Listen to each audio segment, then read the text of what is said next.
Wow, you got a lot going on in your life. Yeah, it's been busy for the last few months. So let's get into it. I want to begin our conversation with I know we're all getting tired of talking about COVID, but it was quite a thing to survive the pandemic. How did you get through that time period and how did it change the way that you do things? It's actually very interesting because COVID actually impacting the beginning of the book. And this was motivated me to write the book because one of the things I realized is we change the way we communicate. We change the way we interact. We no longer have the physical space and we don't have the physical space to meet each other. Then the focus is different because when we had meetings in physical space, we had much more focus. We didn't touch devices. We had no four screens. I have four screens right now. And it's definitely important. It took time to adjust, honestly. It wasn't easy because I like the physical space. I liked doing consulting face to face. I remember people better. We had this interaction when you walk to a customer and they walk you from the reception to the meeting. You're talking about life. You have time to connect. During COVID, you jump on a call and people expect to right on jump to business. So it's like cold. It's not warm. It's not human. Yeah, no, I understand for sure. So let's get to the heart and soul of what you do. You're obviously an author and a consultant, but let's get a handle on everything. If I put you in front of a bunch of grade school kids, it's career day, third graders, let's say, and one of them is curious and says, "Hey, what do you do for a living?" How do you answer them? All time I'm consulting. I help people to do a variety of tasks. So, for example, if you want to bake, I will come and help you to teach how to bake or cook better. Or let's say you're inviting a carpenter. I may come and help the carpenter how to do some job better. In many cases, I'm consulting to consulting, but not only. My view is I am also a solution architect. Probably people, the kids will not understand what does it mean. But if you got kids, I'll give an example about a house. If you look on your house, you have different things. You have windows, you have doors, you have floors, you have ceiling, you have walls, you have pipe, you have electrical system. And each of these trades done by somebody else that they really know how to do this part. But there's somebody else that kind of put everything together and had this zoom out view how everything should look together. And if we take the house and move it in 3D in different shapes, we'll have a better understanding how everything is done together. It doesn't mean that me as an architect can do each of the tasks really well, but I understand enough about each of the tasks, how it should look better. And in some cases, when I consult to people, they say, no, no, no, this can be done better, this particular part. But I have the mind and the mindset to see stuff globally. And what I also learned during my profession is, is not just what's in my mind. It's not how I see stuff. I need to define them and I need to explain them in the language that the other person will understand. The same idea as we did a metaphor for the house. Or for kids, we maybe do a metaphor of a bicycle. You know, bicycle has many different components. It has a frame, it has a seat, it has tires, it has gears. And guess what? If you take them apart, you will learn that not everything done by the same company. Shimano maybe making the gears, brakes by done by a different company, tires got done by a different company. How do they know everything gonna fit together? You need to have a global view how stuff work together. I don't know if it's explaining exactly what I'm doing, but this is one of the explanation. And it helps me to do my craft better as well. And this was also the motivation to write the book because I certainly believe that people can use communication better, soft skills better, empathy, vulnerability, curiosity to connect better and learn more about each other. And it's funny enough, I'm talking about that. And of course, people are like, what about AI? AI will take over everything. But not really. Because when I present about soft skills, I give an example. If I ask ChatGPT, how you doing, how you doing, how you doing, it will give a very similar response every time. If I ask Joe, how you doing, on a fifth time, you're going to punch me in the face and say, Evgeniy, what's up with you? You know, why are you asking the same question all the time? Because every time we ask something, human mind will change the reaction and change what we do, change how we do. So we need to learn the cues. We need to learn how to communicate with other people. We need to understand that human mind may change and you decision may change, your mind may change. If you walking and you step in a puddle or in garbage, you instantly will not be happy. You instantly will completely change your day and you may react differently to a conversation we potentially having over the phone. So I gotta know, when you were in the third grade, what did you want to be when you grew up? What was your dream? I want to join the circus. Okay, very cool. Yeah, So I still want to join the circus, you know. yeah, I have a feeling. So let me ask you this. Take me back to your childhood. How did these seeds get into you to be a consultant, to help people, to Oh, give them the blueprint? in a way, painfully, because I'm a second time immigrant and I moved around a couple of times. I have a very technical, analytical mind. I'm a geek by trade. I always like technology, but I also like human being. I like to talk. When I grew up, and for quite a long time, my speech wasn't good. I had a lot of speech deficiencies. I was mumbling. I will speak fast. I will eat the end of the sentence. I have too many filler words. But I was kind of in the favor of communication. I like to communicate. I like to say jokes. I like to be funny. And I realized that sometimes when you're in the zone, when you tell jokes, when you know what you're talking about, that some of the speech deficiencies going away. And I learned that it's here, it's inside my head. And in one part of my life, I didn't think I would become a consulting, but because I was doing technical work for companies, and they, in one point, wanted to understand what is the work I will be doing, what was done. And in a point, you're not just going and doing the work.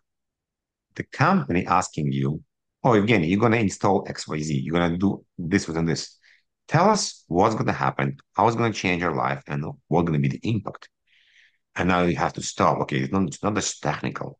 You need to understand maybe because in cybersecurity, when you're deploying different devices, you may have an outage. It may not work. What are going to be impacting? So slowly, my mind opened to see a bigger picture. And I kind of liked the bigger picture before. So I started to communicate in a different way. And it moved me to consulting part. And it was very interesting to see how people eyes open, not roll, open, when you can go talk business high level, but you have enough technical knowledge to go very deep and explain how protocols are working, how debugging is working in network security, for example. So this communication part intrigued me. My life definitely changed when I stumbled to Dale Carnegie book because my first presentation was a complete shit show, excuse my French. I was sweating like crazy. I don't know what I'm doing. I want to kill myself and go hang myself. But with understanding of soft skills, with understanding of 80-20 rule, that I can be 80% where I am and 20% push myself out of my comfort zone to go to the unknown, to face my fears, to translate fears to excitement. So what was the first time you saw that sparkle in a client's eyes where you figured out this was your path in life? This is what you need to be doing. In one point, probably around 12 years ago, I was standing in front of a group of people that I never saw in my life. It was actually in Quebec. And I'm in Toronto, and majority of them was French speaking. So English wasn't the first language, and I was speaking English. And I did a presentation about endpoint security, antivirus in a simple term. And I needed to explain why they need to go one way or another. And there was many different options during this time. There was quite many people in the room, and I started to talk. And in the beginning, people was like looking skeptical, but in one point, people became quiet, and they literally just look on me and look on the slides. And when I was done presenting, told me the way you explain, the way you changed around, the way you move around, sorry, not change, move around. You didn't just talk about features. You explained about different values. You explained what you need to look at, what could be the potential problems later on. it resonates to our fears because we're afraid of the change. We're afraid of changing completely what we're doing because we were afraid people are going to be impacting by the day-by-day job. You're not able to work. We have blue screens, stuff will not work. But you will explain to touch on all these points without being too technical, with enough technical information to be able to understand. And it resonated to me. It made me smile.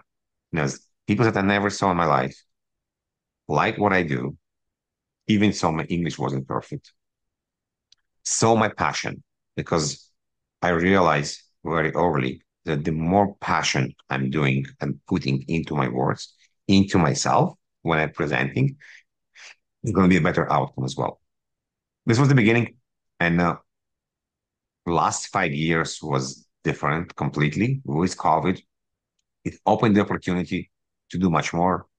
I actually started two podcasts, one with a friend, one with my own, did a lot of panel moderation, did a lot of voice development, completely acknowledge my accent, and I have no problem with my accent right now. Learn how to utilize my voice better and having much more fun as well when I'm presenting as well.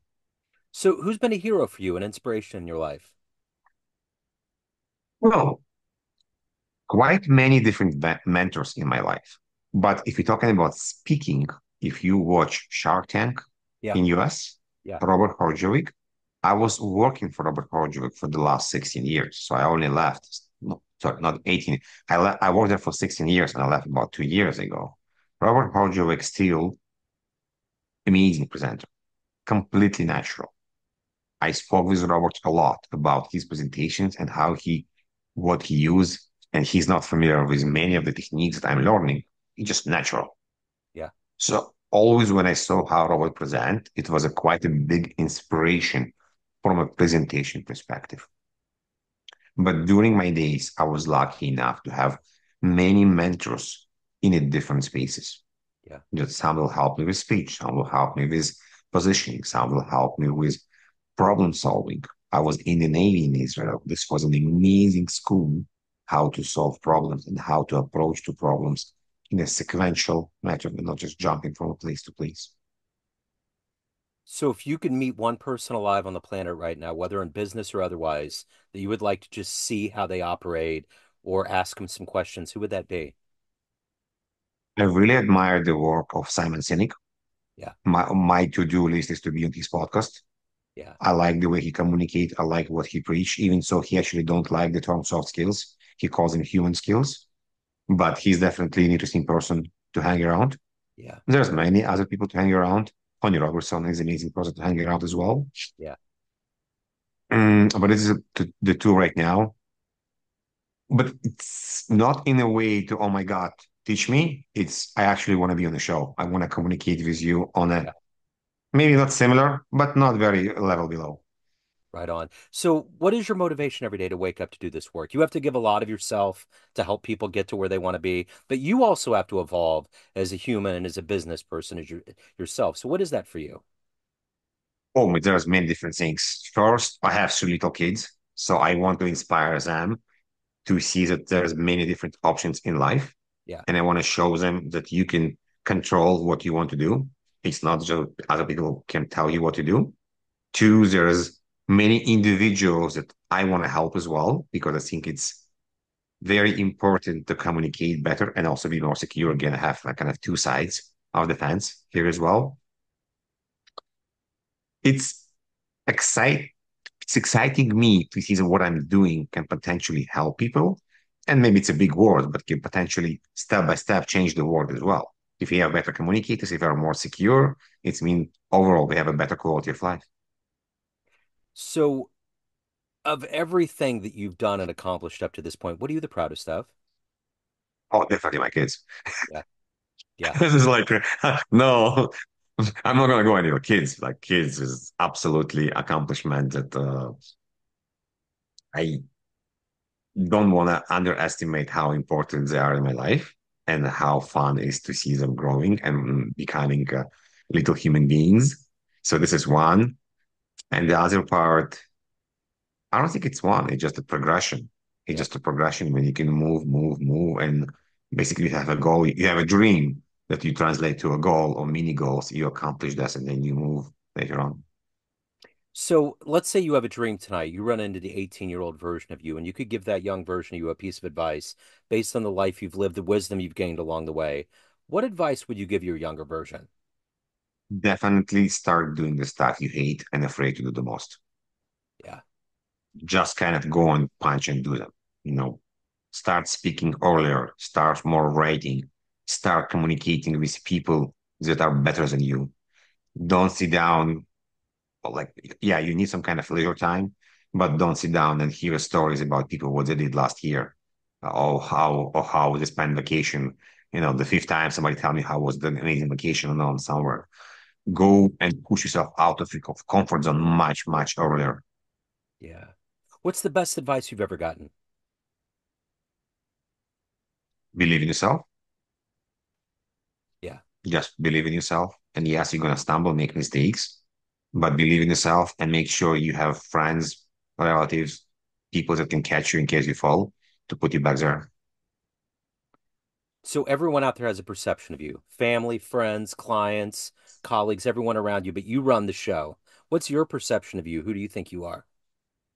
Oh, definitely not a very serious person. I'm a bit of a joker that like to have jokes, not doesn't want everything to be serious. Even if talking about serious stuff, I trying to be lightweight. I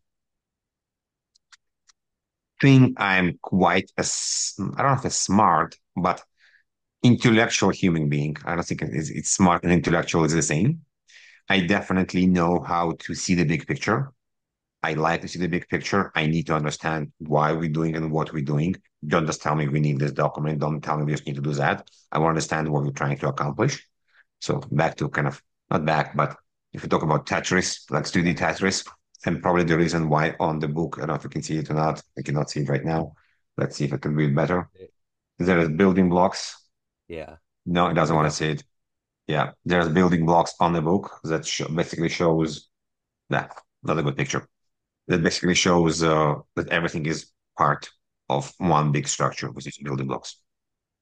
So if you could go back in time, you get into a time machine, you can see one event in human history with your own eyes. Where would you go back to? What would you love to see happen?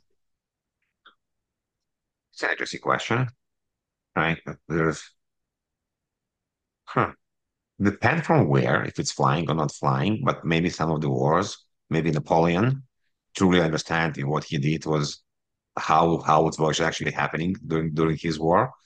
This is one part. The other part, probably now, probably back to dinosaurs. I want to understand how true it is, what they did, how exactly what happened, and if they really died or something else happened to them. Yeah. So if anyone wants to pick up your latest book, they want to hire you, reach out, any of the good business, where can they go? Amazon is to find the book with my name, Evgeniy Kharam, EvgeniyKharam. My also about the book is softskillstech.ca, softskillstech.com is everything about the book. Find me on LinkedIn. Again, back to my name. Find me on LinkedIn, and you can go there. You can put the show notes here as well, Yeah. the LinkedIn profile and the website. Wonderful. What an inspirational story. Thank you, sir. Thank you for your time. Thank you for your story and keep doing the great work.